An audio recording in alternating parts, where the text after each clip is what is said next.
extends up to Vikarabad. So this is very typical actually, the road laying also. So that's why we don't see any villages on either side of the road. So we see villages mostly along the banks of these two streams because agriculture requires water, and these are the low-lying areas. And here we could next. So here you could see it's like a egg-shaped basin. We could see the very nicely all these dendritic patterns of the streams, the green parts, and leading to these two reservoirs. So, but here I want to show a trend. This satellite imagery was taken in 1984, and this satellite imagery was taken in 2003. But most important thing is, please observe certain points here. I'll show with the color pen also. Uh, See, this particular area, you can observe this particular area. I'm showing the same area here, like this. So overall, the dendritic patterns of which are more visible or prominent, you could see here. You could see a green, the pattern here. This is where the water was normally flowing, but you could see here it has disappeared. It means there is lots of real estate interference in the drainage of this area, and almost all the existing natural drainage system or the catchment area has been completely altered. It is like as though somebody had made it with a it is like the duster used on a blackboard and wiped out the things. So that clarity and resolution is also missing because that whole drainage got impacted. We know there are so many these farmhouses or many estates have come up in this area, and they have occupied, and they have occupied even the Nala areas. The first order streams got impacted very much. You could see after Chevella, at least some dendritic patterns are seen where agriculture is the main thing. But here you could see almost all everything is marred. So this is very, very important. So we could collect all the imageries right from 1984 or beyond, and even the latest. So in the last 20, 30 years, what happened, we could know. So here again, I was going through the. చూస్తున్నా Hello. చూస్తున్నా నేను mention చేస్తాను. Okay. So here the terrain, I was seeing how steep this terrain is. So I had taken along this Musi River. Then it is from 660 meters above mean sea level to 540 meters. So this whole distance will be around, if you see, around 60-70 kilometers. So the rate of fall is like around maybe about 10-15 meters. So the rivers are not so fast flowing, especially these two, Musi and DC.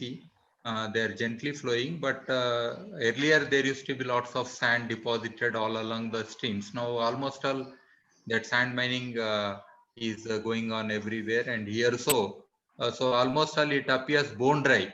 So the as a child myself had any time, even in the summer, what we say chalimalu, it's a kind of spring. The subsurface flow of water was there in these rivers, and we could drink anywhere, and all the animals had some water, and so that was the system. Even I have seen the moats. Moat is a traditional the bullock cart bucket kind of thing where water is drawn. So that was the traditional system. So there were kind of wells within the river bed, and it was sustainable. Now if you see this whole thing again, this is the trend, similar, the gradient of these rivers or the slope is similar. So groundwater in this whole area, what is happening, especially if you see the Vikarabad area. So if you see this minimum, maximum and state average water level, so about it is the deep borewells are existing here, and only comparable other things are like Nalgonda, which is having even deeper bore groundwater is depleting very fast. And here again we could see this the groundwater levels is far below, especially you can see the earlier map of Rangareddy, United Rangareddy. So the red color area means it is deeper. Again, we have the geologically the two kinds of rocks. The basalts they end near Chevella, so all the way. So we have red soils or black cotton soils in the western part of Chevella or up to Chevella. And again, the soils will change towards Hyderabad, but ultimately the base is peninsular gneiss. So here the aquifers are not many, and very deep aquifers are there. And so this groundwater is not very much available here in this whole area. So exploitation is going on rampant, and the chances of groundwater is also less. Here, Pulmaddi village in Vikarabad Mandal. So this is one of the case study. Dug 120 bore wells and 1.3 crores has been spent, and all of them have failed. This is happened in 2016, a kind of which appeared in a newspaper, an article. So how the farmers are investing and how they are exploiting the water. So this is one of the reason for not availability of the water or reaching this water to this reservoirs. If you have 111 geo, it is basically to protect these water bodies, because these were the only resource which sustained the Hyderabad apart from preventing the floods that happened in Hyderabad. And these are the beautiful reservoirs, and now they are no more considered as a resource. So this water availability or even pollution of this area, why the industries are not allowed in the catchment area. Now recently some industries are coming up. Again, that's a challenge. Why they are allowing these industries or the construction and all that need to be looked at. So here again the how the water table is falling in this area. So these mandals mainly falling. Some of the mandals with very high rate of fall is including are the districts is Vikarabad also. So irrigation along the river. This is one more challenge. So even this particular picture was taken in the summer. This is March 8th. So we could see all along Poddutur village is in the that Musi area. So you could see this greenery, dark green areas are the irrigated area. Even in the March, midsummer, if people are irrigating so much means all the water resources is fed through this river only. So we could understand, of course, this is a very agriculturally, if you go to Vantunian agriculture zone areas, this is a very high intensive for vegetables and the perishable goods like greens and many other things that come up and they serve the Hyderabad city also. So by default, the farmers are very intensely involved in agriculture. So the impact of this groundwater extraction and all that we could see. Similarly, in Gundal village, this is my own native village, you could see all along how intensive agriculture is going on in the month of March. And again, in Regad Mamidipalli, this is one of the villages I'm very much familiar because this is my grandmother's village. So again, you could see here. Sai Bhaskar, excuse me. Yeah. You have 15 minutes time for you. I'm sorry, I forgot. I didn't tell you. Okay. You have 7 to 8 minutes more left for you. Thank you. I'm closing very soon. So you could see the again one more important aspect is urbanization. So here you could see 2003 how the Chevella appeared. There are very few houses here built and almost all vacant. But now by 2012 you could see the residential houses have come up, and by 2015 you could see even more development, and 2019 you could see the maximum development. So similarly, around Gandipet also in 2003, there is almost nothing much development around. I am looking not in the downstream of Gandipet, but in the upstream areas. Please look in the western part or northern or southern part of Gandipet dam. So here you could see again 2009 some urbanization happened, and 2012. So slowly by 2019, you could see many things have come up. The structures have come up here around Kandipet, and so much alteration is there in the catchment area. And this is the latest picture, very recent picture. So 6th month. So Usman Sagar never appeared like this in this month. Otherwise, if we compare the historic, the pictures of the same lake, so they are available. We could see every year during the same period what happened.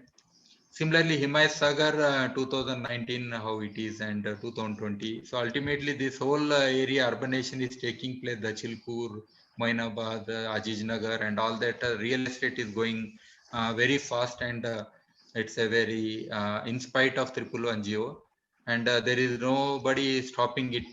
This construction or the selling of plots, and Mainabad area, you could see again in 2003 there is very little development, and 2015 you could see already, and by 2020 almost all we could see completely covered by this. All these white color areas define the urban areas. So most important aspects which I want to sum up to say is urbanization is one of the reasons that is for water, the catchment area getting affected. Second thing is intensive agriculture that is happening, and watershed activities have also taken place in the last 20-30 years, slowly every year.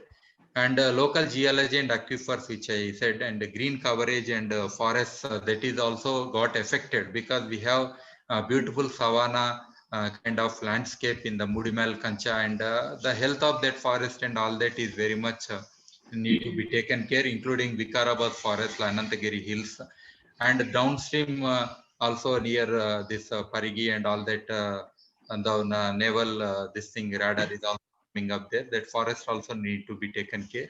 So all this will help in the recharge of this area, and also support. And most importantly, climate change, because with climate change we have more incessant and sudden downpours of rainfall, and there is a shift in season also, and also the temperature will be higher, and that is the global warming happening everywhere. So evapotranspiration rates will be higher, the crop requirement of water will be higher. So all these things together is affecting the total geography or the catchment area of this Gandipet as well as the Musi river. So now we could see the Musi as when the waters reached near Purana Pool area, and also the plans that are happening around Musi, like the construction of roads and all these plans are going on, and we don't know how the Musi will be. I have not touched much about the Musi. I think other speakers will share more about. I only touched the catchment area aspects, especially in the context of rainfall and partly on the climate change aspects. Thank you very much. Thank you. Thank you, Dr. Sai Bhaskar. Yeah, as you said that other speakers need to cover the more on Musi, and actually we also need to, somebody has to discuss more about the GO 611, GO number 611 also, because that is not a strict implementation of the GO is making causing several problems. As you mentioned that we all all the rulers, whoever comes into the power, will mention that we took the the Hyderabad city to global level, etc. and all, but nobody bothered about the kind of development and the kind of the development of the city or expansion of the city. There is no rules or regulations. There is nothing has been taken considered, like for example the catchment area of those major tanks, and also the catchment area of the Musi river, and also whatever several technical and scientific things like what the wind direction and the water issues, drainage issues, etc. So all those things has to be considered these days if the city is developing, and unnecessarily it is because of that globalization, the urbanization, and all of a sudden, and the several industrialization also has took place, and combination of industrialization and the urbanization caused all these problems. So we also need to remember that we have a huge burden on our shoulders, not just the things which we are discussing.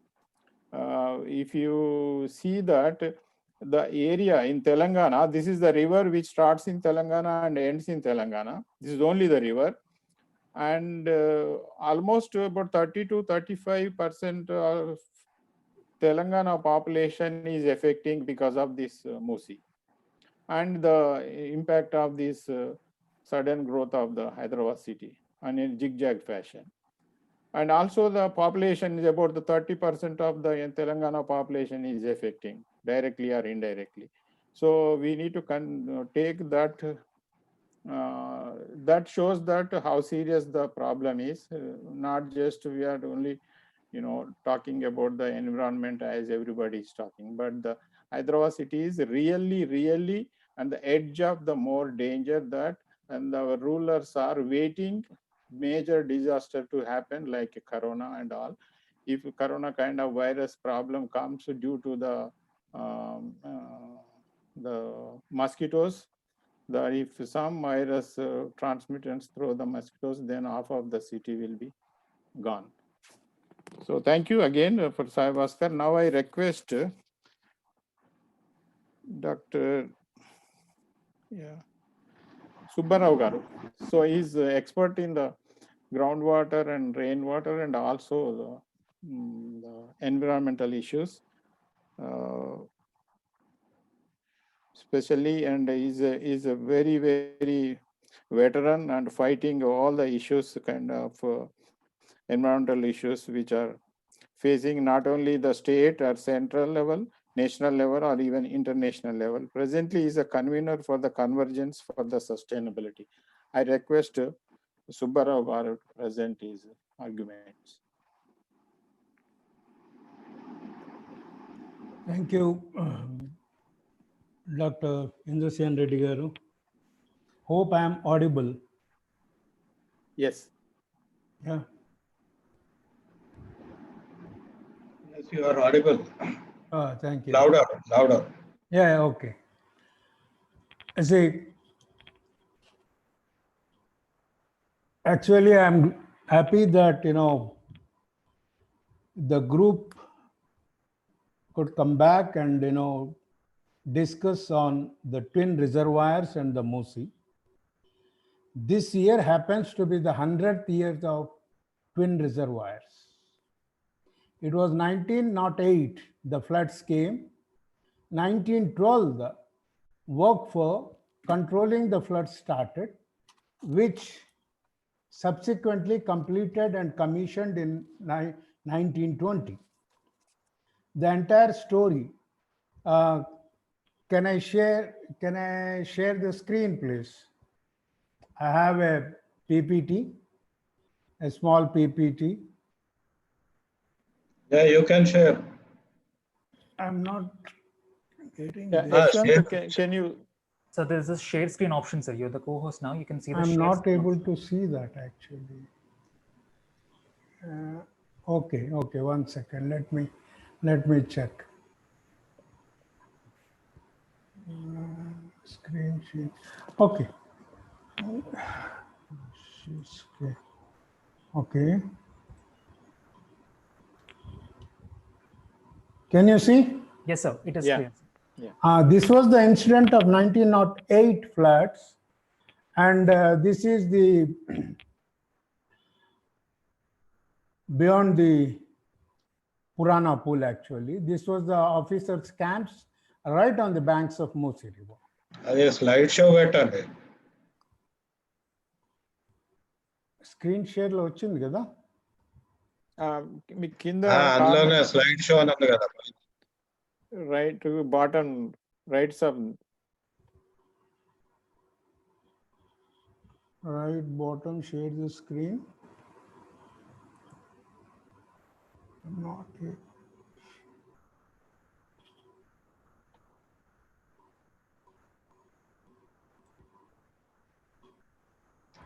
మీరు అది window వచ్చినాక slide show వస్తుంది same మన పీపీటీలో. అది ఆటోమేటిక్గా వచ్చేయాలి కదా. Hope you could see. లే రాదు, మీరు మీకు ఆ విండో చూపెడతారు.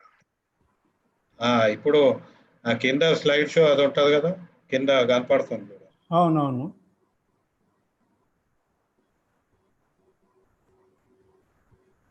కర్సర్ పెట్టండి, స్లైడ్ షో అని ఉంటుంది, అది క్లిక్ చేయండి. Can you? Yeah good. Hello. Yeah. This was the 1908 floods, which triggered off the genesis of twin reservoirs. And historically, this is the tree, tamarind tree in Usmania General Hospital, which saved the lives of 150 people. And every year, the old city people gather here to celebrate this. This is the 1920 Gandipet or the Usman Saga. And simultaneously, two reservoirs were filled. The one is the Himayat Sagar, the other one is the.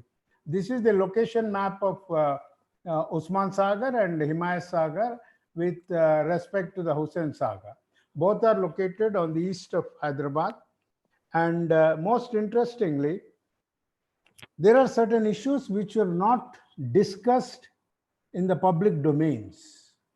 Usman Sagar, Himayat Sagar, primarily constructed to control the floods to the Hyderabad city, and simultaneously were also designed to supply drinking water to then city, which was scattering something like Usman Sagar was 3.9 TMC and Himayat Sagar was 2.9 TMC, and which was scattering to the needs of the city till 1980s.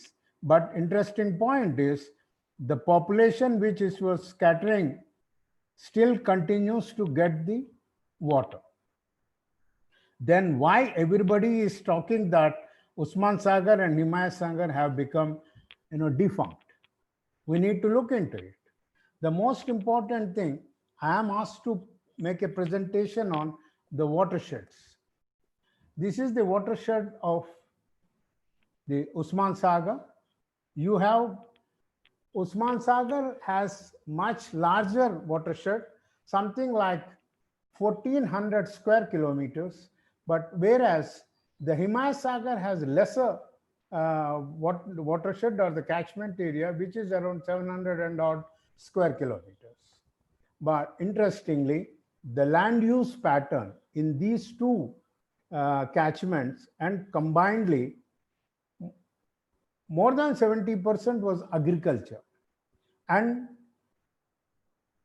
they claim that it is only 2 to 2.5 forest areas. But I feel the land use data is still erroneous. And recently, NGRA carried out studies in 2003. Still, they say forest areas and the land use areas 3 and agriculture areas something like 68.21%. But the thing is, what happens to the rest of the area? Under what classification they are categorized and how they are being taken care of? This is most important. And these reservoirs were constructed to get full reservoir levels once in 3 years only. All the tanks in Telangana and most of them in southern India, they do not get filled up in one monsoon. This point has to be noted, and it must be sensitized and educated to the people. So every time we look into our monsoon and say, hey, Gandipet is not getting full, or Himayat Sagar, no, it will not get full. These reservoirs were created, designed to receive 3 consecutive monsoon rainfalls to get maximum water levels here. It has created as a drought mitigation structures also, all the tanks in the Telangana.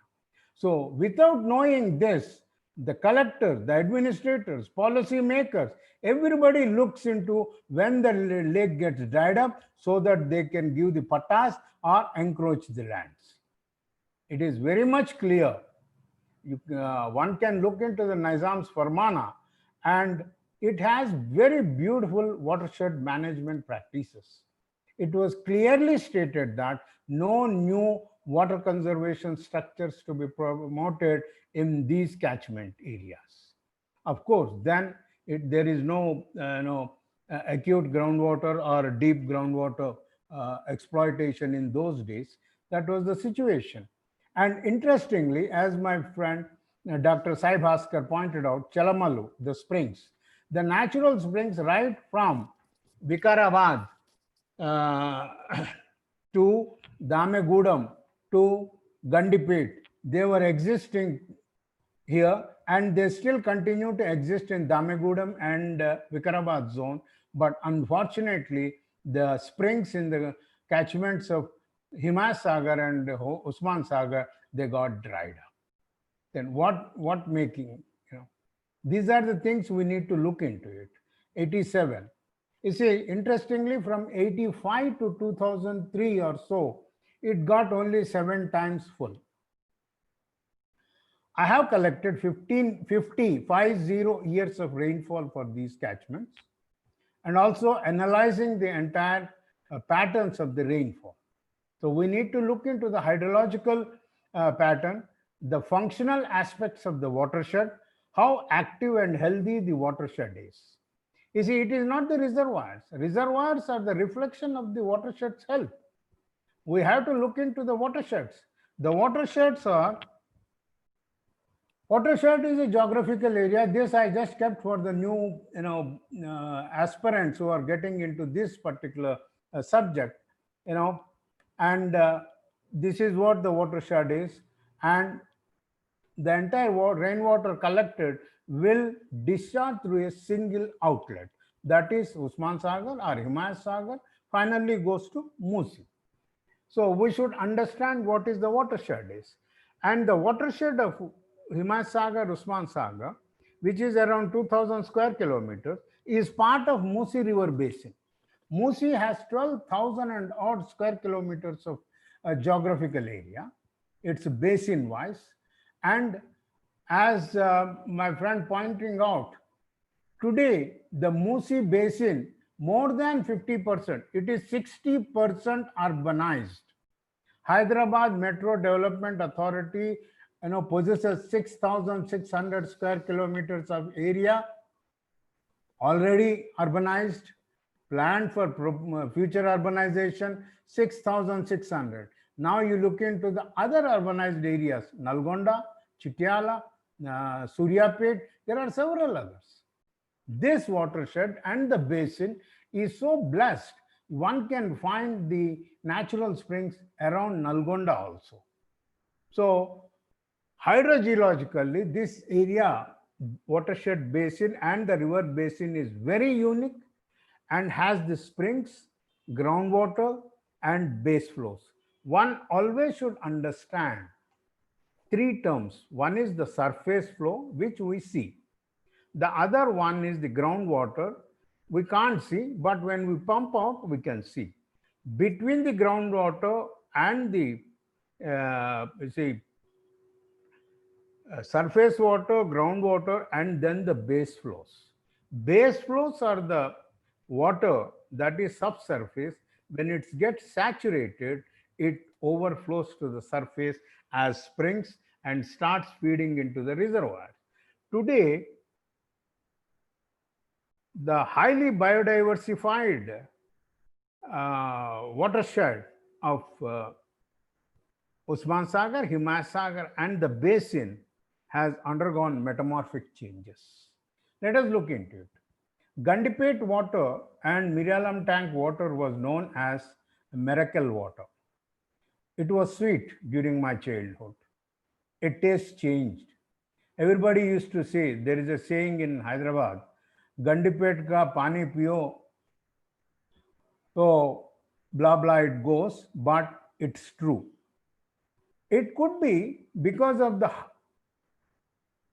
high density herbal floral plantation, natural plantation in these hills of Anantagiri and Damagura that might be flowing into these reservoirs.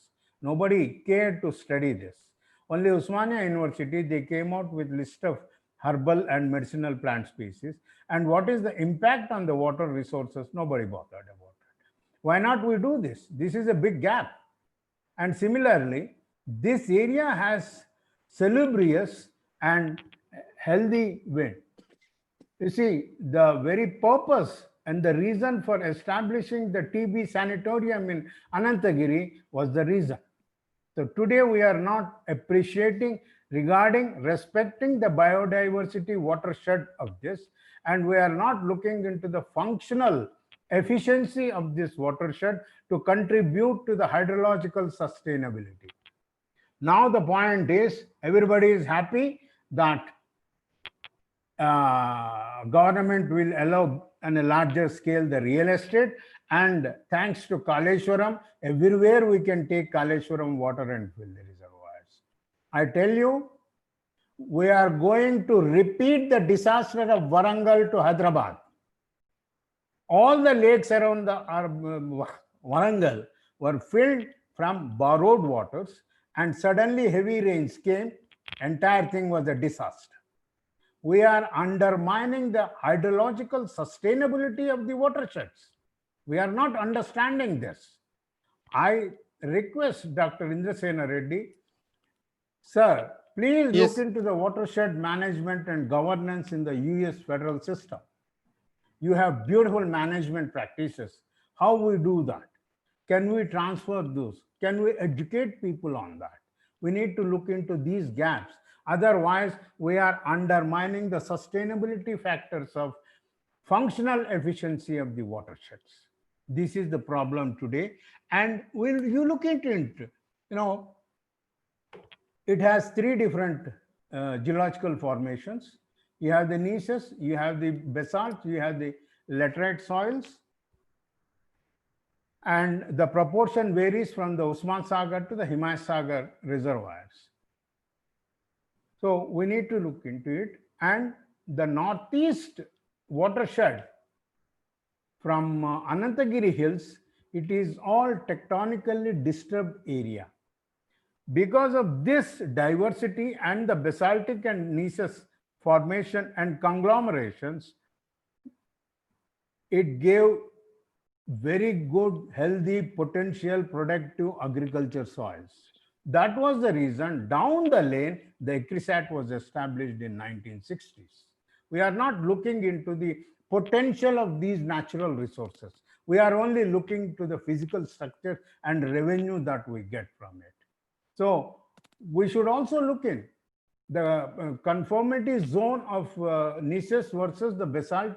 Both exist in the both reservoirs. What is the hydrological behavior at this? Even NGRI did not come out with any study of this.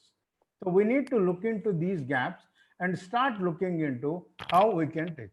So the problem, the undermining the functional efficiency started in mid second half of 1980s when TDP came into the power. The then Chief Minister Sri N.T. Ramarao Garu, for his farmhouse, he was started pumping from reservoirs.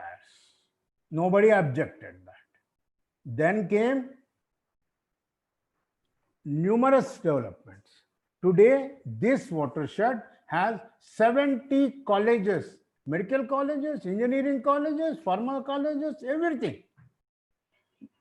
Drawing waters from the groundwater, over withdrawal of the groundwater, and you have 70 colleges, educational academic institutions, more than 35 mineral bottle companies.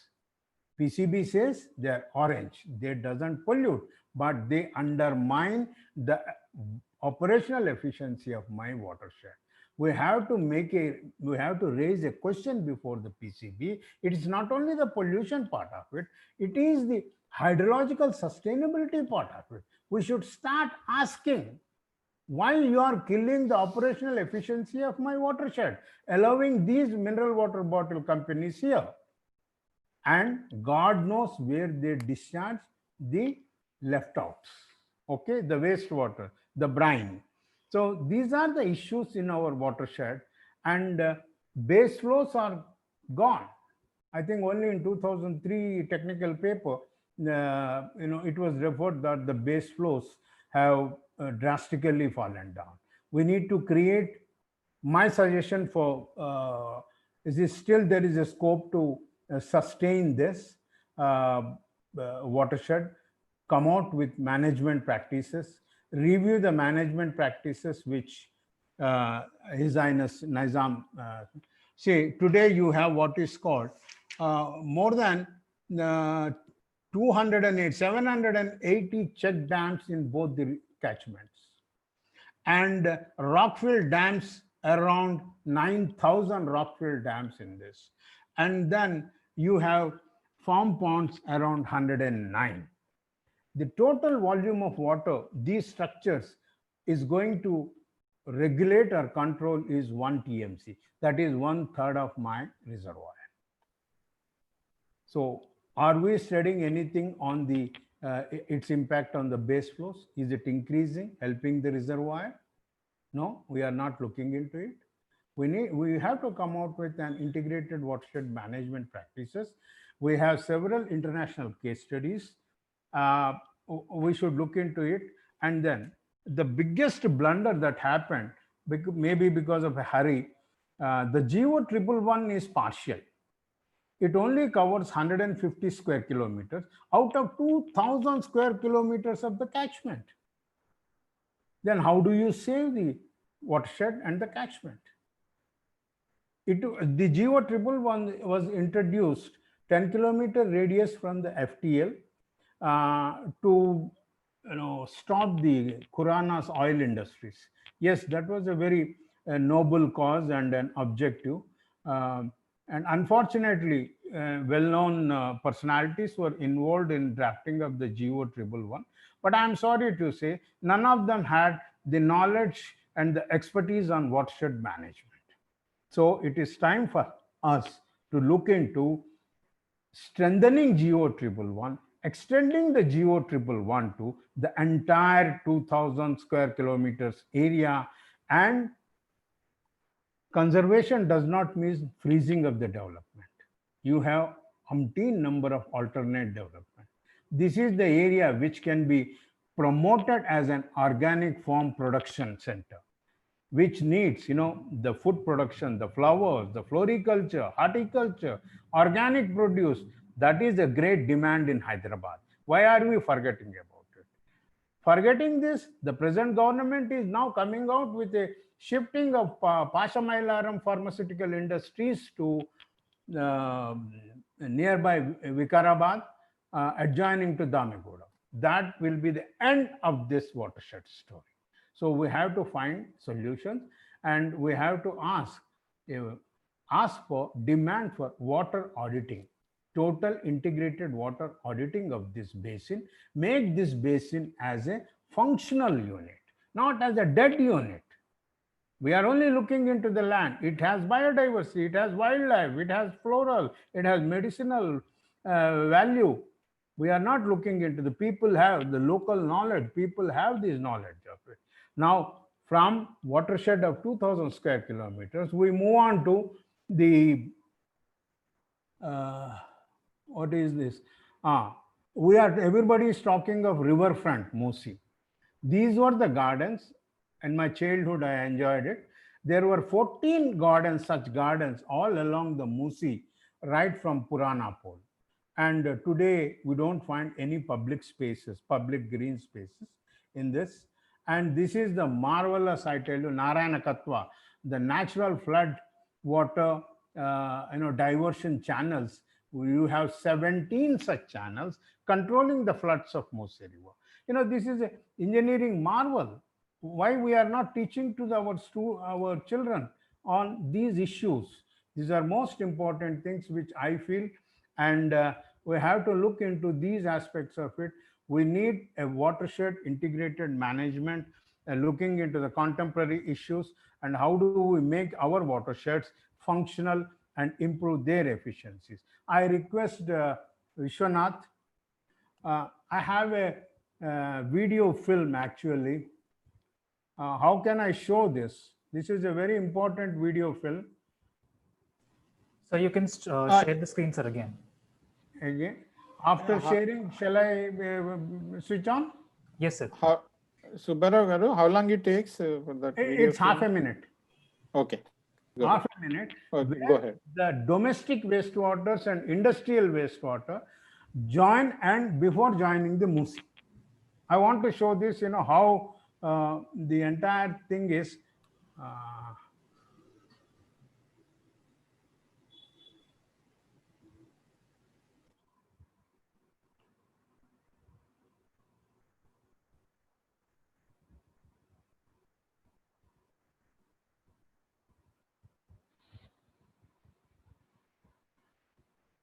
This is behind the HPS, our old airport, where you can see onto your right side the jet black industrial wastewaters untreated coming.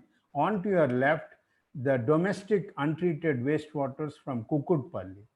I think you, join- Sir, I'm sorry, sir, the video is not It's- yet playing. So could you please open that video once? Pardon? Could you please open that it's video? sir? not playing. It's not playing. Yeah. Okay, I will just pass on this to Vishwanath over the mobile. At the open house, he can show this. Because one can see, how the untreated wastewaters is flowing into the Musi. Musi, actually, we did several studies in Musi and also with the NGT in 2015 and 16. And today, several till Adilabad and beyond the Adilabad, you cannot even grow paddy there. You cannot even grow anything there. So we are asking governments for rehabilitation and rehabilitation of the people, restoration of these water resources through non-edible plant species. We have several plant species we are suggesting which can control the pollution and also give them the economic strength. So we need to look into it. As rightly pointed out by Dr. Indrasena Reddy Garu, 60% of the population, they depend on this Musi, mostly the poor people, the farmers particularly. So this is the river which originates in Telangana, which is the river which joins Krishna in Telangana. Beautiful rock formations you find at Jagayapeta and other areas where you have limestone. And people talk of Bedaghat. Forget about Bedaghat of Madhya Pradesh. Go and look at Jagayapeta and the Musi River. You find beautiful rock formations with the riverine structures.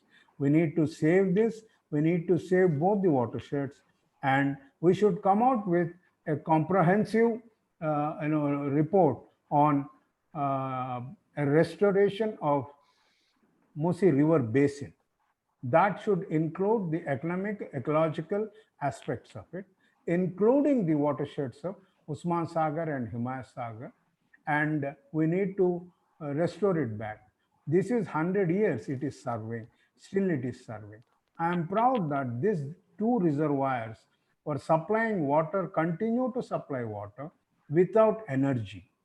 That is the biggest, and this is a historical site. I say Gandipet and Usman Sagar and Himayat Sagar should be declared as heritage structures.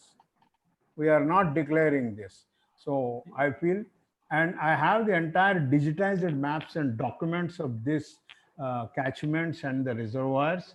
So anytime anybody who are interested to do studies, I am willing to cooperate and extend all my support. Thank you so much, Dr. Indrasen. Thank you, Subbarao Garu. Thank you very much. It's elaborated and very, very, very important points which we earlier didn't cover when we several times discussed. Especially, that these two tanks are, engineering wonders. You see that how much time they took and how they planned. Now everybody appreciate, not even a single person raised any single point negative regarding these two tanks. So you can imagine, but you think about the kind of tanks which are coming up now because of this Kaleshwaram dam. before even they started that, there is a huge, the opposition from the public, and it's a huge disturbance in the public, in the rural areas. And as you mentioned that, no, even I was wondering that once these tanks was filled with Kaleshwaram water, if all of a sudden the heavy rain, the ecological, issues comes up, suddenly heavy rains comes up and a huge rainfall, then all the tanks will be, broken down, and it will be the huge disaster. And those things and all never be, and how they are going to filling those tanks and all that, they are not even documented properly. None of the tanks having a complete detailed project reports. It's so hurry, and I don't know the way they are taking this kind of projects and the future of the poor population, public of the Telangana. And the other thing which you mentioned is, it is really very serious issue that we need to strengthen the GO 111 rather. Even nowadays they are diluting, and it is slowly, continuously diluting, and most of the political parties are directly or indirectly supporting the demand of diluting the 611 GO, sorry, 111 GO. And not only diluting, but they are ready to even lift. So that is another biggest task which we have on our shoulders, that we need to take a very good note on that one, with the help of all the speakers like Dr. Sahabaskar and Dr. Donti Narswareddy and yourself, and then we will proceed further. Thank Sir, you I very have much, a small Subbarao garu. request. I have a small Yes. request. So whether government celebrates it or not, I think we, the members of this group, should celebrate the 100 years of these twin reservoirs. People should know that these reservoirs are serving 100 years. Please think of this, and also send a letter to the government asking to celebrate one day on these two reservoir success stories. Thank you, sir. Yes, sure. We take it, that we first send the letter to the government to celebrate these 100 years, and then once all these pandemic issues over, then we can also celebrate ourselves in our group, or taking all other groups to be considered. Thank you again, Subbarao garu. Thank you Now so much. and now I request Dr. Donti Narasimhareddy garu to present his, expertise on these issues. Dr. Narasimhareddy garu, I have a big problem of, giving a note on these speakers, because I'm so small, and these are very, towering personalities and working decades on not only one issue or two issues, that the issue you name it, of the present society that they are addressing. For example, Dr. Narasimhareddy garu is addressing, considering issues like electricity, weavers issues, not only just touching and talking, he goes to the ground level, and he prepared the document, he prepared the, policy. నేను link అది presentation అయిపోయిన తర్వాత open session ఏదో టైంలో, ఎందుకంటే industrial waste waters మూసీలోకి వెళ్తున్నాయి తెలుసు. Barabar. So he is basically public policy expert. He prepares the policies and reviews also. He also review, and he works on the chemical and pesticidal issues, impacts on the, farmers. Several rounds he made to the Maharashtra, and where that, in several, not only one or two farmers, that more than a dozen farmers died because of that pesticidal issue in not only just one village, in the several villages. He works on the genomic modified seeds also, and the natural farming, etc. These are the few only the named, and several other issues. As I mentioned earlier, that all of these experts are working on the issues. You name the issue, that they will be, ready to work on those things and all. And I now request to Dr. Donti Narasimhareddy.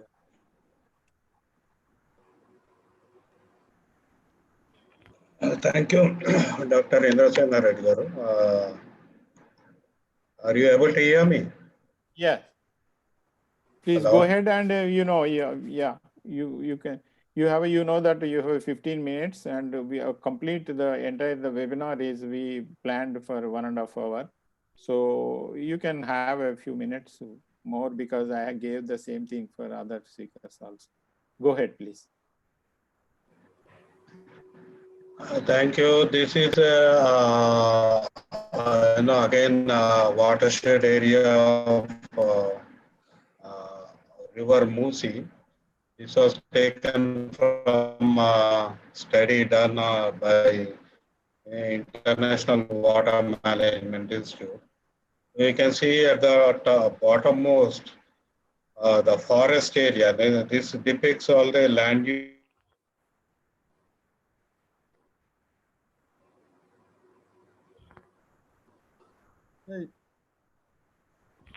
Narasimha garu, you have some problem with your audio.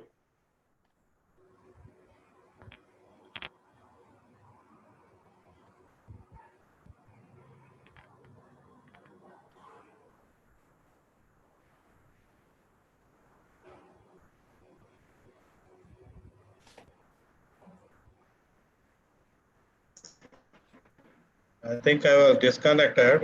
Can you hear me now? Yeah. Hello? Yeah, we can hear you. Please go ahead. So this is the only place where you are seeing forests. So this is the 2002 watershed map. I think that's a long back. Now 18 years after,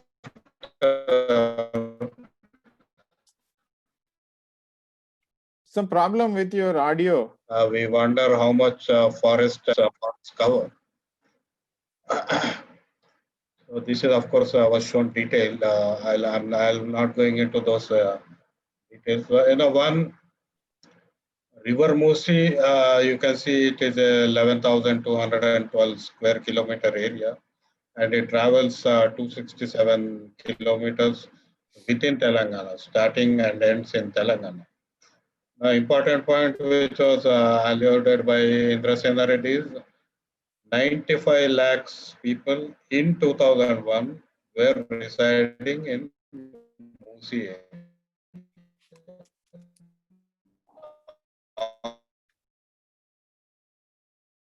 Now it could be easily, Telangana crores in 2011 data. So almost 40%, the word Musi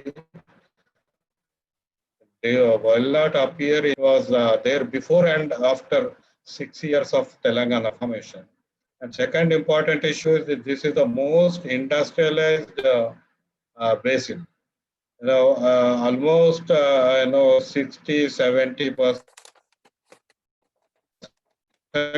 of industries in Telangana are located in. Government of Telangana is encouraging more industries to come up in this basin. And in fact, they are planning a big Hyderabad pharma city with 1,000 pharma industries in one cluster in a pristine area near Hyderabad airport. Despite this already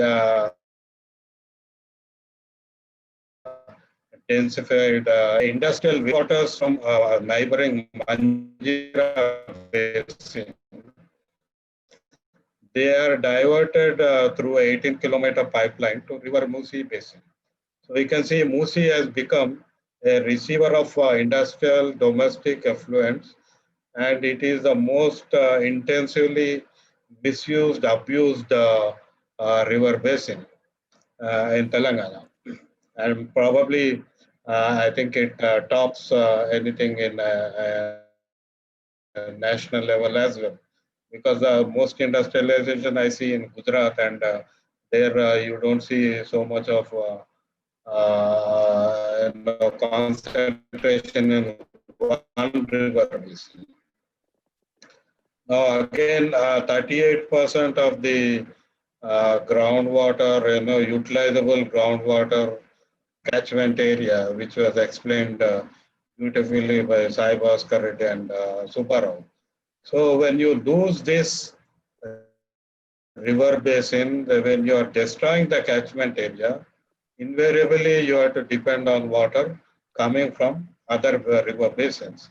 And that's a promise being held by government of Telangana. They want to bring more and more water from Godavari and Pranahita through Kaleshwaram. But we are seeing that disaster already striking this year in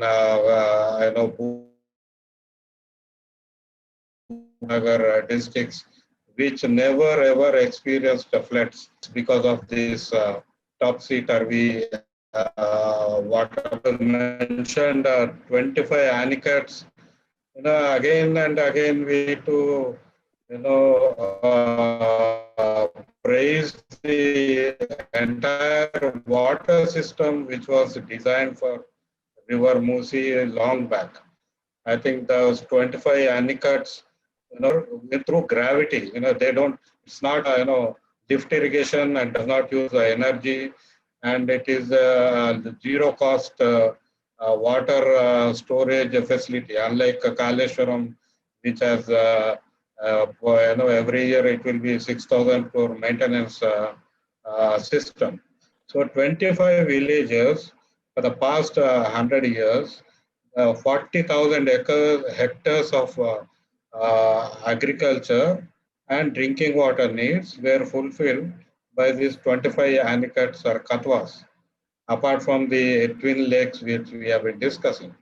So I think the beauty of this entire water system, apart from the natural water cycles which we have been discussing, I think this man-made and ecologically friendly system, I think that we need to recognize.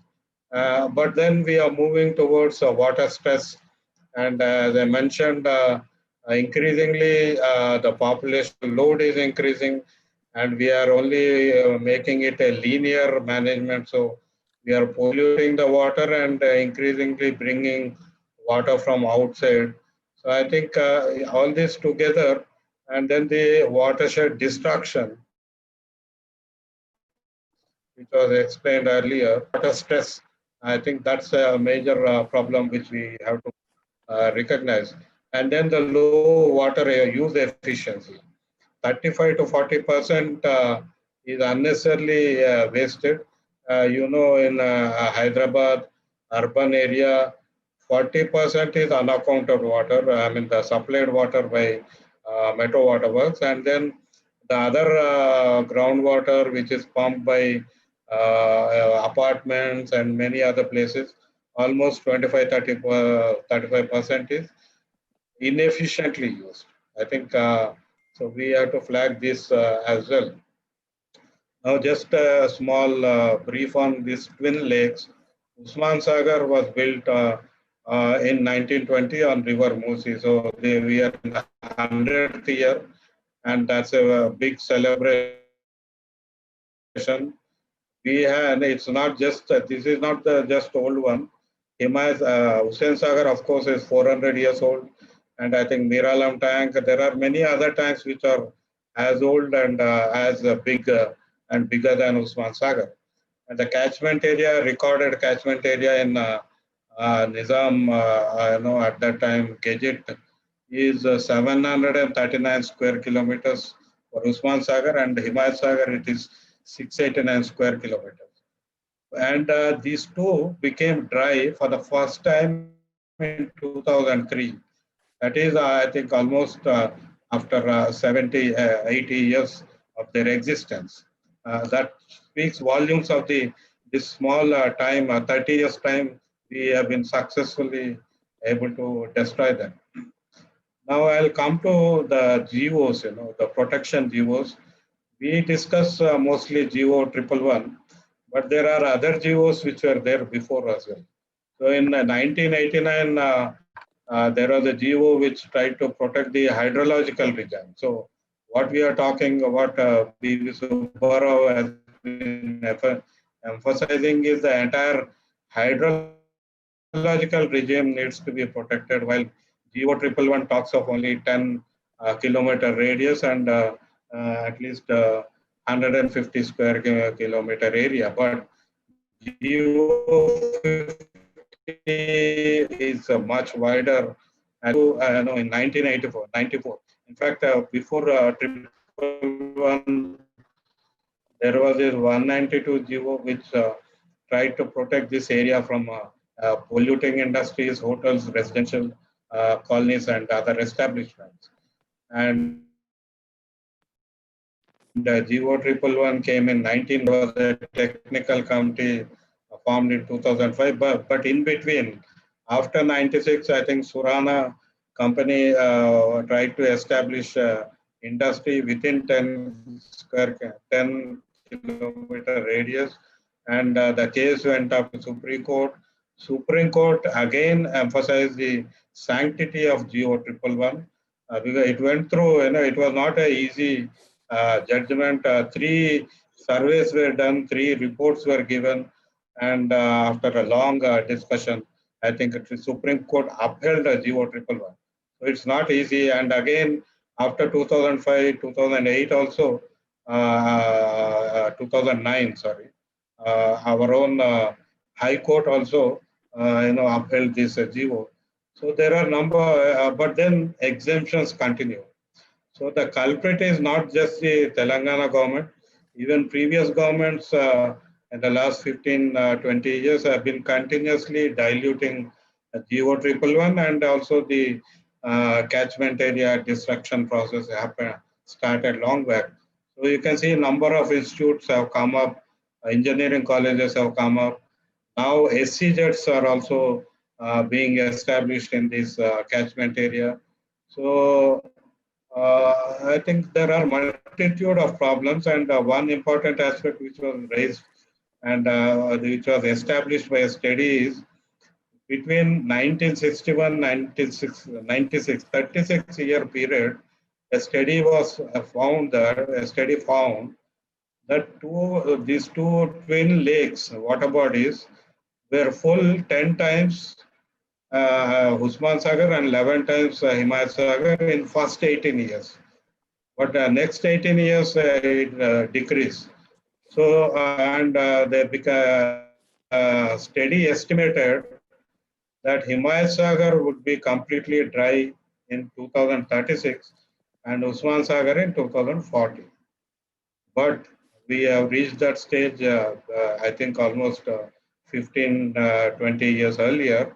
So both the lakes are now becoming dry, and if we don't do any action, I think government and the real estate industry will be happy to decimate these 2 lakes in next 1 year.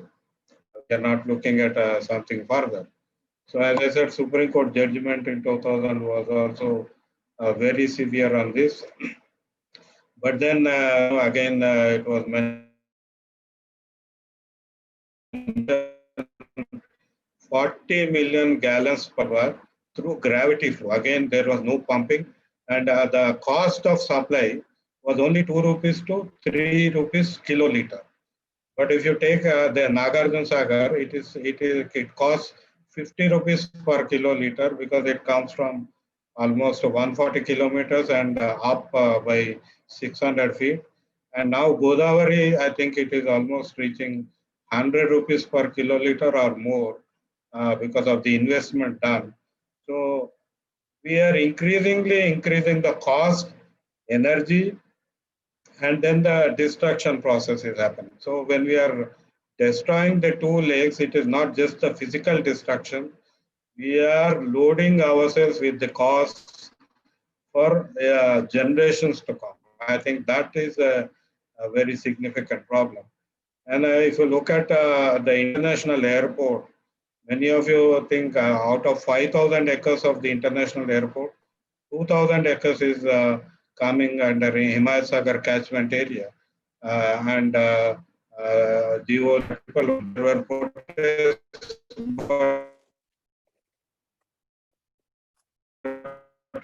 High Court also says, but ultimately it cleared the project. So the major culprits, I would say the master plans. If you look at the Hyderabad master plans, we have at least 7 to 8 master plans. The latest one being in 2012. I think even in 2012, the master plan does not recognize these water bodies as essential for development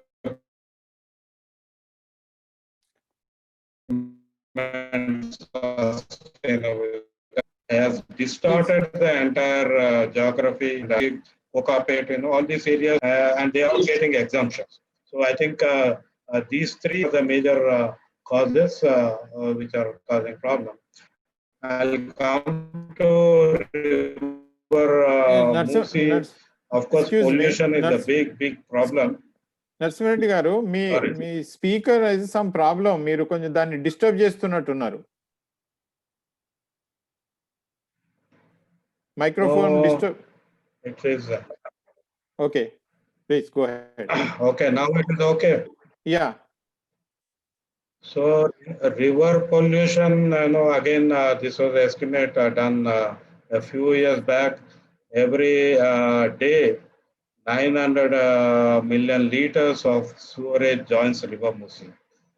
And, as I said earlier, those 40,000 hectares which they felt this 25 katwas were a boon. And now it has become a bane. It has become a shapam. It is a Telugu, we say, oka varamu shapanga marina paristhithi ikkada kanpadutundi. 25 katwas, those 25 katwas which were built to supply and sustain water storage capacities in at least 25 villages and for 40,000 hectares, now it has become a curse because all this 40,000 hectares is receiving completely polluted water. Studies have been done by National Institute of Nutrition, Institute of Preventive Medicine. They have recorded, I think, number of engineering colleges, students also have done studies. You can see that groundwater with heavy metals, arsenic, fluoride, iron, lead, that kind of highly toxic pollution is happening. And 25% of the pollution is coming from industries. And as I said, part of it is also coming from Manjira diversion pipeline. So Patancheru and all those areas, Jidimetla industrial area. So all pharma industries, steel re-rolling industries, chemical industries, all of them are contributing to River Musi pollution. Now there are solutions, government, what government is trying to look at. Government long back in 2000, they proposed a Nandanavanam beautification project. The proposal was to reduce River Musi to a 9-meter channel, and then on either side build roads and collect funds for this project by selling the land on the either side of Musi for real estate purposes. So there was a big movement, Musi Bachao Andolan, Chetri was established under that. So I was part of all those efforts, and we went to the High Court also, but High Court struck it down saying this is development. So they said reduction of a natural river is development. At that time, that was a stand taken by High Court. And then encroachment drive, anti-encroachment drives stopped long back, almost 20 years back. Current municipal administration minister 3 years back, he said, can anyone, he dared every politician, can anyone take action against encroachments? He said politically it's impossible. Openly, I have that statement. So this is the current municipal administration minister saying, who is supposed to be, built an image for himself that he no nonsense a minister. So encroachments have reduced the river Musi at several places, and at Chadarghat you can see almost 60% of the space is gone. Sewerage treatment plants have been proposed for long. You can see the list on the right side, 17, and most of them are supported by central government, but none of them are working except a few. And Amberpet, the biggest sewerage treatment plant, it's a mere plant, and it does not even treat. And whatever the rudimentary treatment which happens, they let it out into River Musi. So the point is, we don't understand the need for recycling water. I don't know when we'll understand that.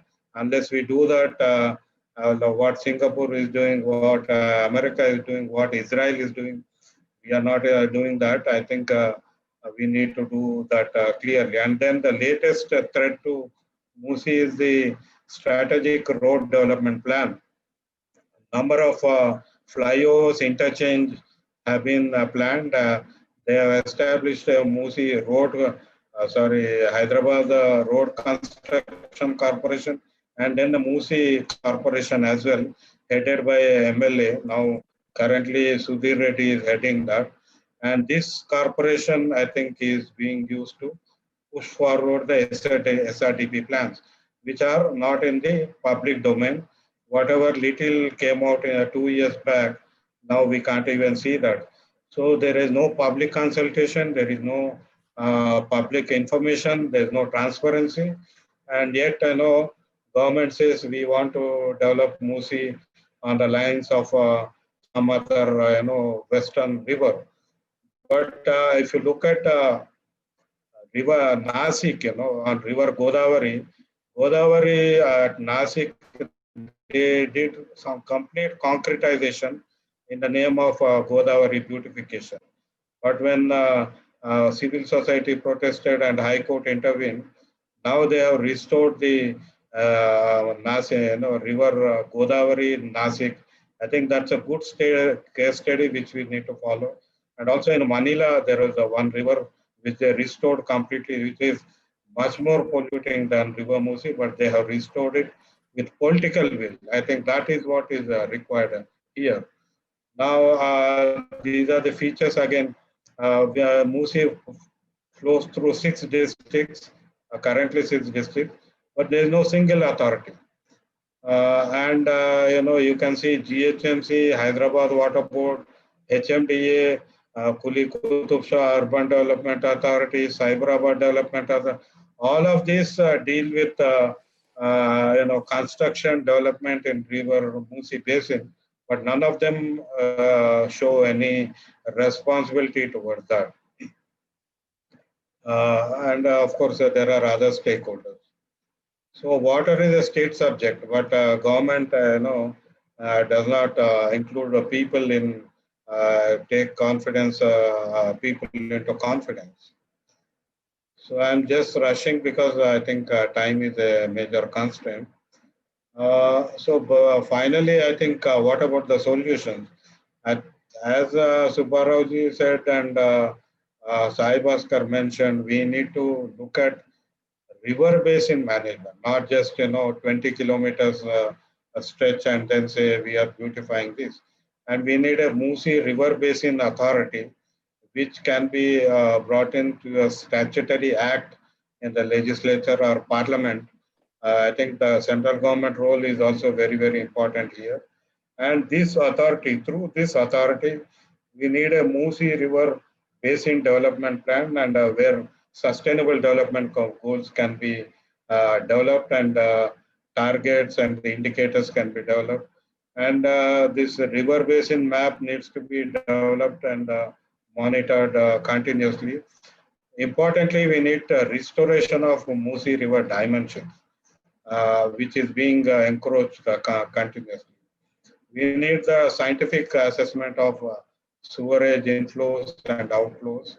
Uh, so I'll stop here because I think through discussions we can have more points emerging. Thank you. Thank you, Narasimha Reddy గారు. It gives కొంచెం add అనిపిస్తుంది నరసింహారెడ్డి గారు, doctor Narasimha Reddy గారు అనడం, because we call him always just Narasanna. Speak in English. Including his boss, his guru, Professor Purushottam Reddy garu. Yeah, as you mentioned that not only just 611, there are several other previous GOs and all the GOs need to be bring out, and we need to make a big and very, very a strong file by considering all the speakers, which the irregular real estate, what Dr.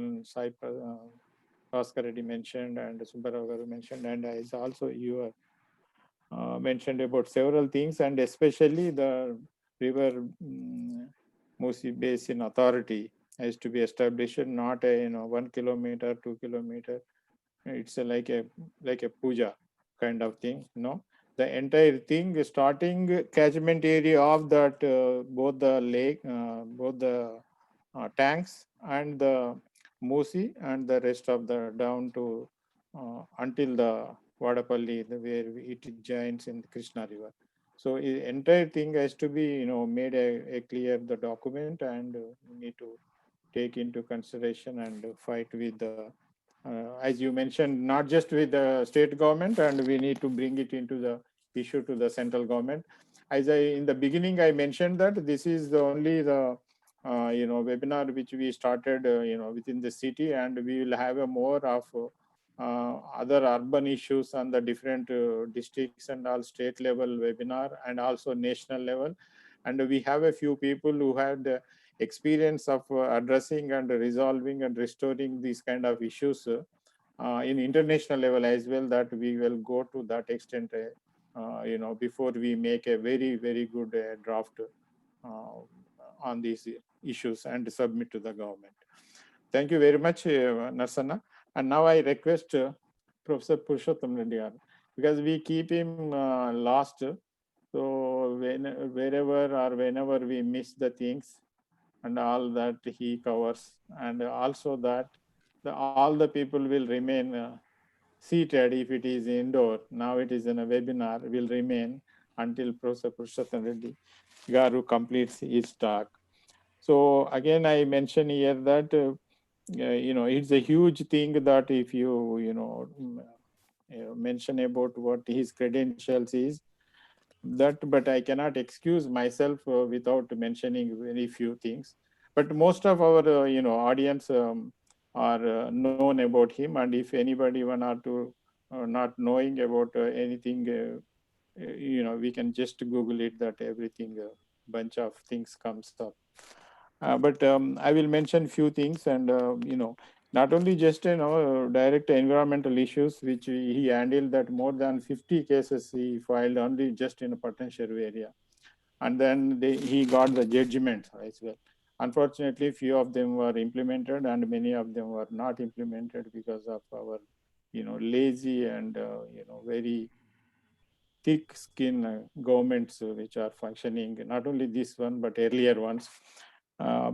Because of that, it has not resulted as he expected, though he fought and got the judgments and all.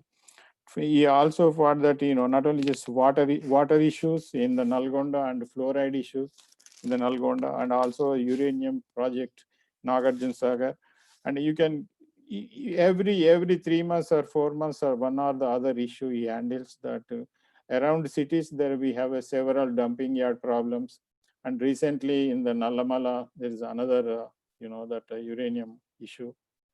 He is involved, and it worked well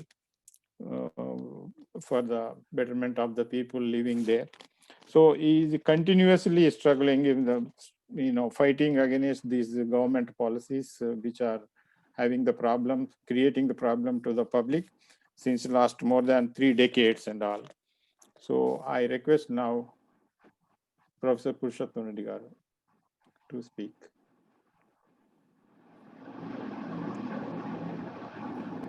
Thank you very much, Dr. Indra Sena Reddy. I have, after excellent presentations from Dr. Sai Bhaskar Reddy, my senior in the subject, B.V. Subbarao Garu, Dr. Narasimha Reddy, and you yourself, Dr. Indra Sena Reddy. Between the four of you, a major portion of almost the entire subject is covered. I wish to add only a few or remind a few things which have already happened. Recently, we have been sensitizing the law college students, right from Symbiosis Law School, then Padala Ram Reddy, Pendekanti, and Sultan Ulum, Nalsar.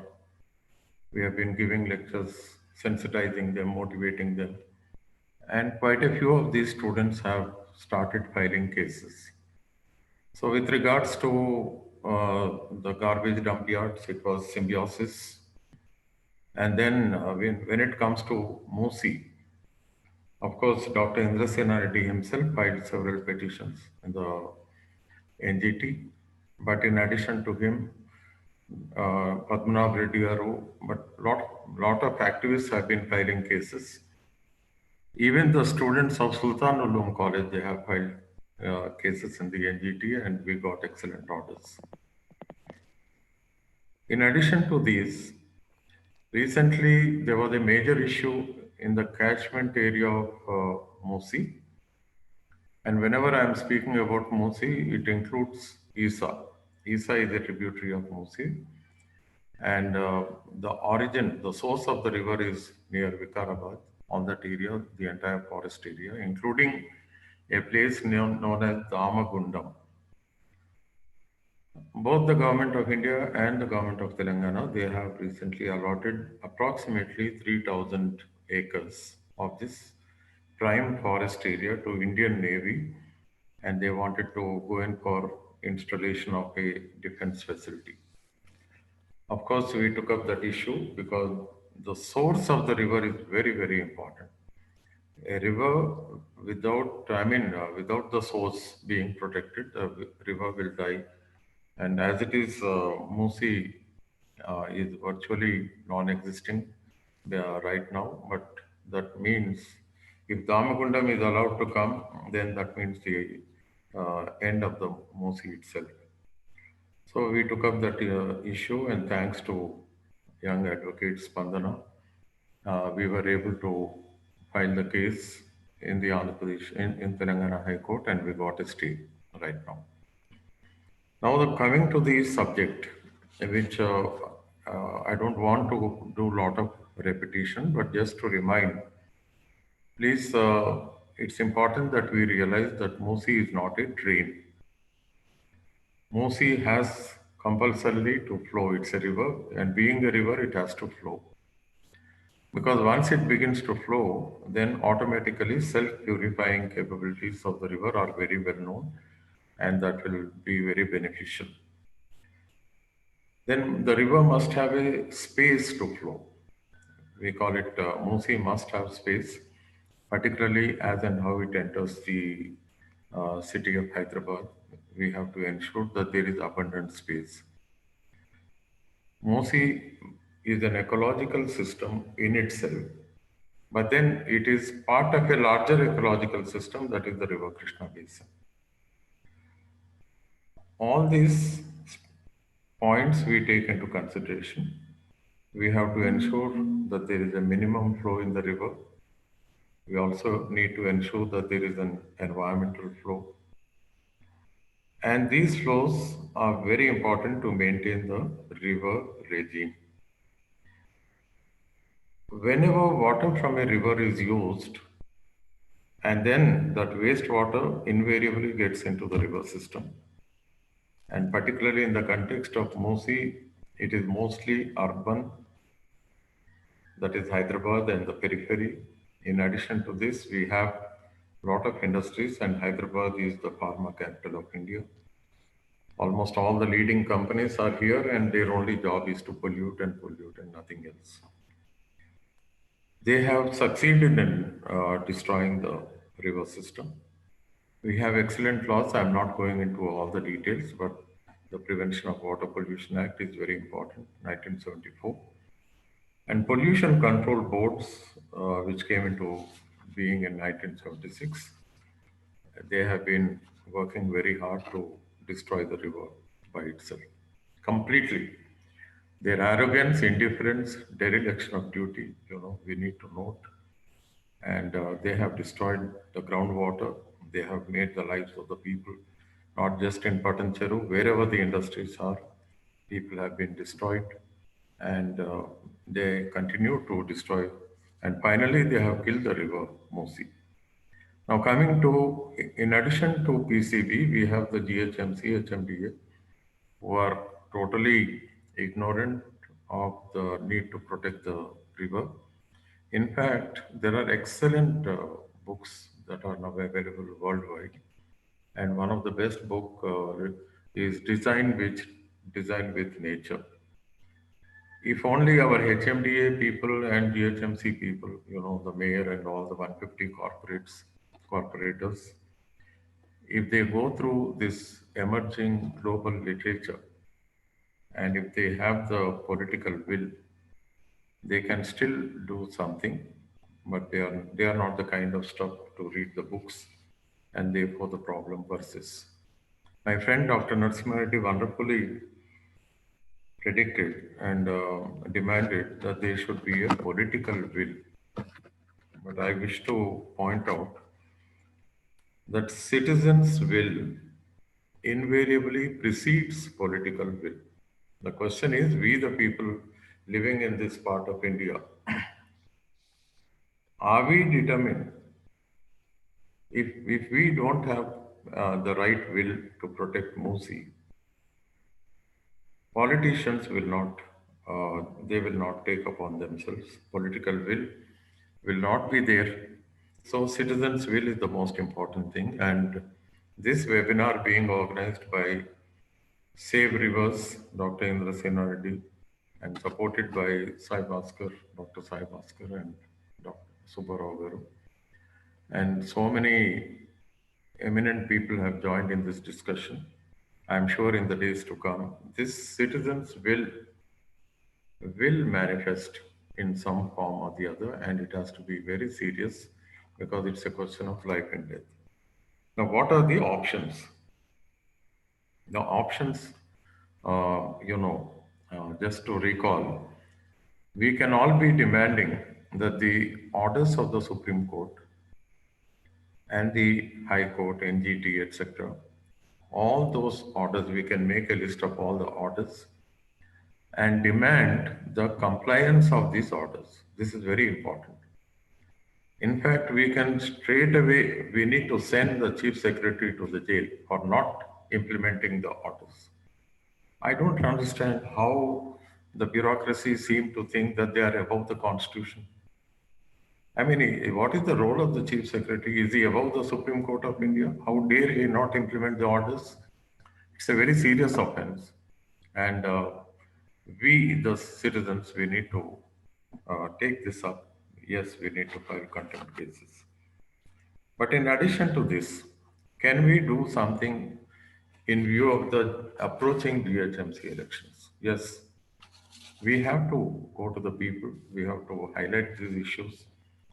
If necessary, these issues should become very vocal during the time of elections, and we should demand the citizens of Hyderabad, the people living in this part, including the catchment area, the entire Mosi basin, yes, because their right to livelihood is affected. The farmers downstream of Edulabad, or even from Amberpet onwards, because the water is contaminated, polluted, poisoned, it has affected their right to life, right to health. And definitely they have to, be vocal. In a democracy, eternal vigilance is the price we need to pay. And we need to be vigilant. Environmental issues are not time pass issues. And again, please, these are life and death issues, and we need to take it in that spirit. Friends, as we go into the future, we have to come up with status reports, and we need to knock the doors of justice. We have to be very active. So far, whatever we have been doing, it is not adequate, and it is not resulting in positive results. Recently, I had the opportunity of going to Damagundam area uh, when we took up that issue, and that is a virgin forest. They are about to cut it and destroy. Already allotted, and the Navy has paid a token amount for alternate afforestation. And the Forest Department was very happy to hand it over to the Navy. I don't know how they can consider this to be development. So, as rightly pointed out by the previous speakers, right from Sai Bhaskar, Subbarao Garu, and Narasimha Reddy, these are very important issues. After this webinar, definitely I request Dr. Indrasen Reddy, because he himself is an activist of a very serious type. Right now he is in USA, but he is working even from there. And let us make it a national issue. Yes, let us knock the doors of the Supreme Court if necessary. NGT, whatever is needed, we need to do. And law colleges, the students are waiting. And if necessary, we need to ensure it is not just a celebration of 100 years of Usman Sagar. The people of Hyderabad must observe a day for the river Musi. And on that day, they have to observe a bandh. A bandh is it indicates the citizens' will to protect the river. A bandh is a very peaceful, non-violent, method. And recalling the great services of the Indian freedom struggle and Mahatma Gandhi, yes, we need to go in for civil disobedience. We have to use the weapon of satyagraha if we are serious. Otherwise, time pass, we can have any number of webinars, that's a different thing. But if we are very serious, yes, let us all come together. And, it is not just a saving, because Musi is already dead. Let us, now what is it that we can do? All our rulers, all the institutions like PCB, the state government, central government, and and the other local bodies, GHMC, HMDA, they have all succeeded, in killing the river. And we, the people, even we have failed the river, because protection of environment is our duty as well. And we have not done our duty. At least let us do our duty now, and let us give a bandh call. And before that, we need to sensitize. Right now, there is corona. We can't go to the colleges and the universities, but definitely through webinars. And somehow we have to express our displeasure, our seriousness about the protection of the river. I'm sure in the days to come, we'll find something. I thank Dr. Indrasena Reddy garu for organizing this, because he has been at it for the last 5 years or even more. And I'm sure in the days to come, every one of us will come together and learn to make a common cause for the common future of humanity in this part. Thank you very much. Thank you, sir. So I think it was a very, very well drafted, crafted slides and well drafted comment. And I think if I make any kind of summarizing of these things, probably it will be diluted. But nevertheless, few points I will highlight, and then we'll go for a few questions from the audience. Certainly, as I mentioned in the beginning, that it's not just conducting a webinar and forgetting that we are taking all the opinions since a long time, not only this time, as I mentioned again in the earlier, since last 3-4 years, we are seriously working on the Musi. And Yeah, these points, like for example, Saibhaskar mentioned that about the because of the zigzag and unwanted and unplanned the kind of real estate is spoiling the water bodies and catchment areas in the outskirts of the city and the catchment area of these two tanks. That has to be seriously also taken. And then these Dr. Nasma Reddy Garu mentioned that this Musi River is became a receiver of all, not only just a municipal wastage, the industrial wastage, medical wastage, now even electronic wastage also I can see in the some of the parts of the Musi. It has become a dump yard. As earlier, long back, Professor Purushottam Reddy mentioned that it is not polluted, it is poisoned. But still, our authorities or the politicians are not waking up until it has become a big disaster. And as he also mentioned that they are waiting to be happen a big disaster. So then that has become a serious issue. And Dr. Narasimha Reddy mentioned that about the lakes. We have to consider not only the 300 plus lakes which are there within the city, for the for the carbon sink or for the better environment or better pleasant livable to make a livable city. Even around the city there are several lakes which directly or indirectly linked to the Musi. There are more than 300 lakes around the Hyderabad city. So probably we need to consider all this area and the water bodies, especially that Subbarao Garu mentioned that these dams and these rivers reflects of these water bodies. Without having a proper water bodies, there is no lakes, no rivers, nothing. So we need to consider a serious concentration on the water bodies around within the city and around the city, and include in the report that what we make it. And I will certainly, Professor Sir, you mentioned that we will take it very serious, that we will make sure that the Chief Secretary will, get up from his chair and will work on this, like the kind of, he is the person who is the responsible for the implementing the judicial orders. If the government is not obeying the and implementing the judicial orders, then a small people like us, then we don't need to care about the rules and regulations what framed by government and ruling. So that seriously we will to all the orders we need to take one by one, and then we'll force the government and we'll explore. Actually, we expose the government that kind of work it is doing. For example, NGT ordered the government that find out the 3 or 4 places, each 2 to 300 acres, and these Jawahar Nagar dump yard should be the separated. Entire the city wastage is going to only Jawahar Nagar.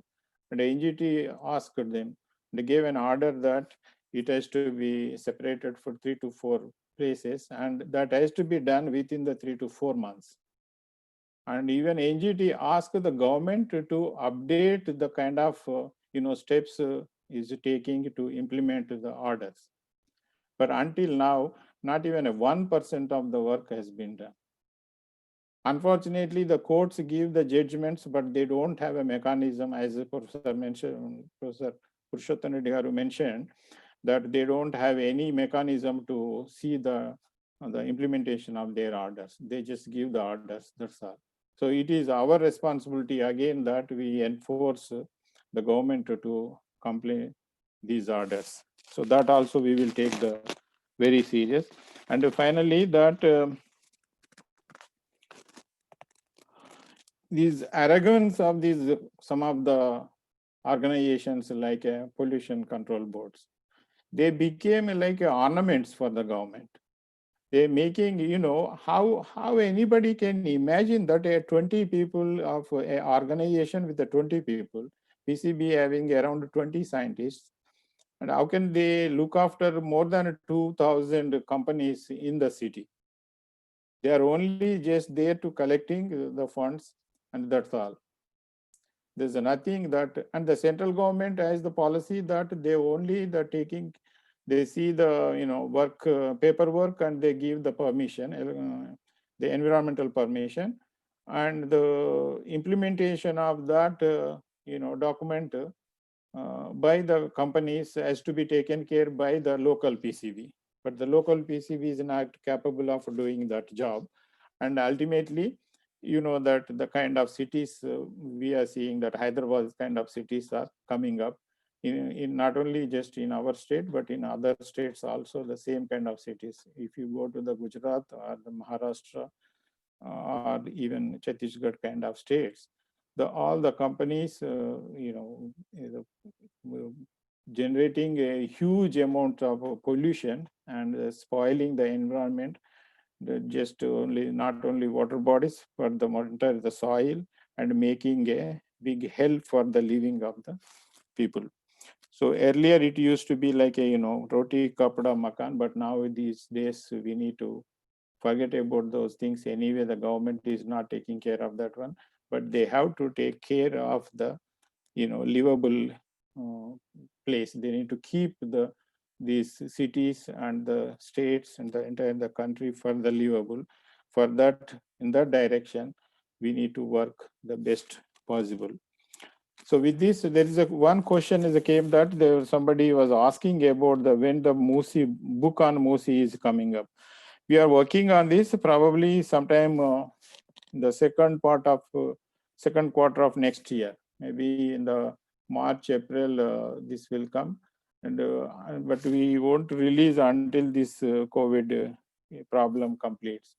Once COVID completes, that we wanted to make it that the releasing of this book in Hyderabad city should have a more launching, the agitation for this environmental issue on especially the Musi and the other problems. So from there, not only just releasing the book, and we are also planning to have a video and audio CDs, songs on these environmental issues, and especially on the Musi. We launch that also on the same occasion when the book is releasing. So that's why we are waiting for this COVID problem to be resolved, and then we will conduct that book release function. So thank you very much for all the speakers, and it's a very excellent, really, it's not just a formal sake I'm mentioning that, it is really is a very excellent information that you put. We have recorded and we make it a document also. Are you allowing any question? Yes. Now I will how I can see that if anybody want to ask any question. You can raise the hand. Yashwant, can you unmute everybody so that if whoever wanted to ask the question, they can. No, they can raise their hand. There is a provision to raise their hand. But I can't see your hand then, because you are not in the picture. Raise their hand, sir. We can unmute them. Okay. But it's 2 pages, I can't see the others if they raise the hand. In my laptop screen, I can see only 1 page, but we were 27 people distributed in 2 pages. Sorry, unmute Yashwant.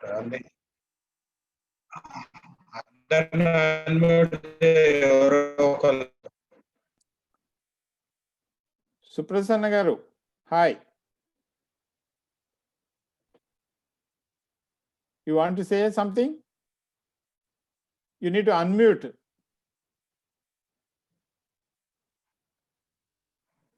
Yashwant, can you? Hi, They can unmute good themselves. afternoon. Good afternoon to everyone. I, being in the same line, could gather so much of information from your talk. All the 4 speakers, whosoever has spoken, has given so abundant of information on this Musi River. We have been hearing here and there the peripherals kind of a talk, not this specific and very clearly and clarity way of how the source is coming and how the way it is going, and the kind of the pollution that is happening and the kind of the action we need to understand on this. It's fantastic, sir. Hardly in the recent past, this kind of a webinar I have not come across. It's really very specific and focused, and we really need to get into the action mode at this juncture. That's number one. I understand that, it can be used, to what extent the technologies can be used here in understanding this kind of a pollutants at every place. We have got at, as is somebody said that, the nalas and the kind of the tunnels or the culverts and this and that, everywhere, if we put up certain kind of a technological instrumentation, then really we can catch the real culprit areas for the polluting water I'm talking about. And the other kind of inflow and self-cleaning flow and all that is a real big issues because of the real estate government that is happening. So that in that orientation, if something can be thought of, it is really a big way that we can protect this. That's what I have. Not really a question, a kind of information that I am being in the field and I'm talking about. Thank you very much for giving this opportunity. Sure, sure. Yashwant, can you run that the audio, Yes, sir. video? Yes, sir. I Okay, will do it. go ahead. And this is the one which Subbarao Garu tried to play it, but he couldn't make it. Is it visible, sir? Yeah.